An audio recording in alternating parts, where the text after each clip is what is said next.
Welcome back, everybody. Well, there's more backlash today following President Obama's decision to close GITMO.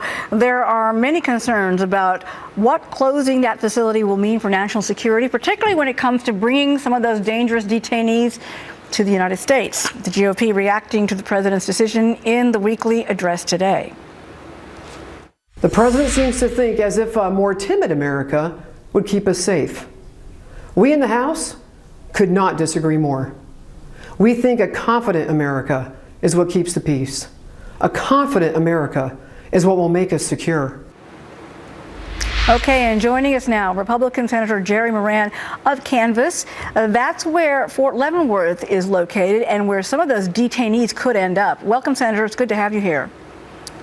Uma, good to be with you. Thank you. I know you're planning to lead a congressional delegation in a few days to GITMO, and your state of Kansas, and along with two others, is where the Pentagon happens to be evaluating whether to relocate some of these detainees. What is that you're hoping to actually gain by taking this trip now? Well, Uma, I certainly am concerned about GITMO detainees coming to Kansas, but I'm broadly concerned about them coming to the United States. You're often asked then if you're opposed to that occurring, what's the alternative? And I have consistently said that GITMO, where the detainees are currently held, is the alternative. They ought to stay there.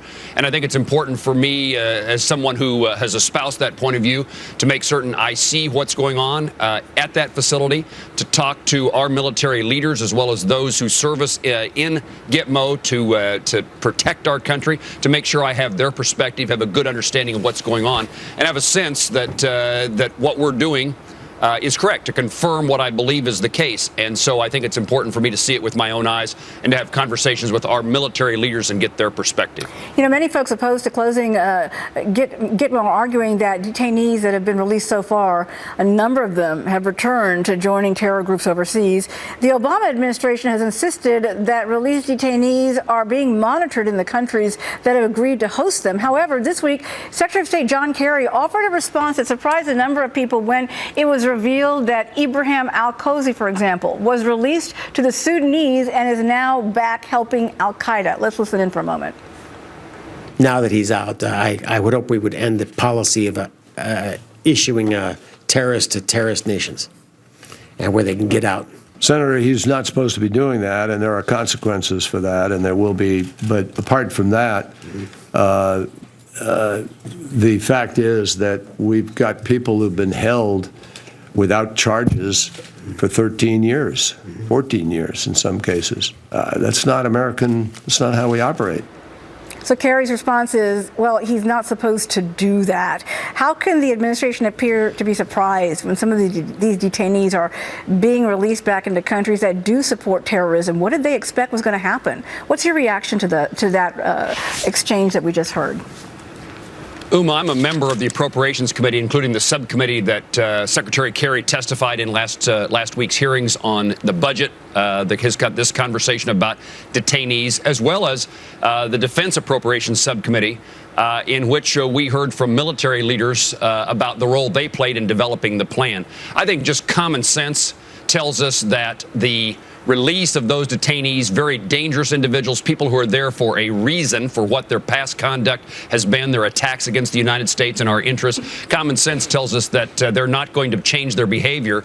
And it seems to us, it certainly seems to me, that the president is going out of his way to release these detainees, to reduce the population at GITMO, to try to reduce the opposition that exists in a bipartisan way, Republican-Democrat kind of way, to bringing those detainees to the United States. And so it seems to me that the politics of trying to close the Guantanamo Bay facility is trumping the reality of the dangerous nature of the individuals that we hold there. And I would say that while we face so many challenges around the globe, from China and their role in the Pacific, Russia and their efforts in Europe, and certainly ISIS in the Middle East, this is the focus the administration should have, rather than how to get detainees out of the facilities in Guantanamo Bay, releasing them to countries that we say we hope are going to supervise their behavior. And yet we know the places that they're released to probably don't have that desire or that capability in many instances. So this is a wrong-headed plan. It's a wrong-headed goal. And it seems to me that it's an effort simply to comply with a campaign promise that was made by President Obama nearly 8 years ago. Realistically, though, I have just a few seconds. Do you think the GOP, the Republicans, are going to be able to stop GITMO from closing?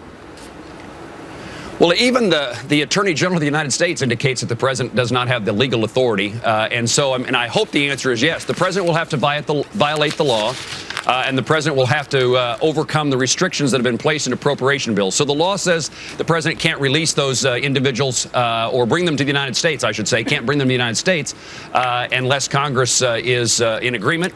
And there's no money to be spent to build a facility, to plan for a facility.